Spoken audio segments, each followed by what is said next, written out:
Est-ce qu'il a expliqué aux enquêteurs le type de relation, entre guillemets, qu'il entretenait avec la petite Liana?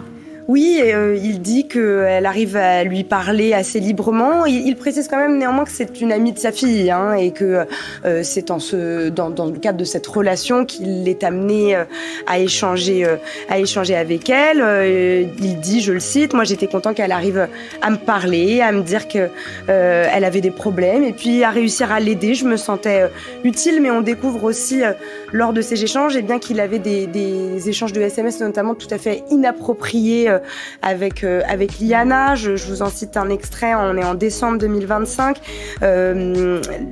Liana écrit à Jérôme Barella en lui disant « Coucou, ta fille est en couple avec tel garçon », elle donne le prénom, elle est au téléphone avec lui, et puis Jérôme Barella, après un certain nombre d'échanges, lui dit « Et toi, les amours, ça se passe bien ?» Ce à quoi les enquêteurs, les gendarmes... C'est très surprenant, effectivement, entre un enfant et un adulte. Les gendarmes qui sont en face de lui vont lui dire, mais ça ne vous gêne pas des échanges pareils, il y a 30 ans d'écart. Ils lui font remarquer ce problème, lui dit qu'il ne voit pas le problème. Je la drague pas, je vois pas le mal là-dessus, dit-il. Il précise aussi, c'est vrai, qu'il lui paye régulièrement des choses au supermarché pour goûter devant le collège, dans l'herbe. J'ai toujours fait ça, les autres parents ne le font pas.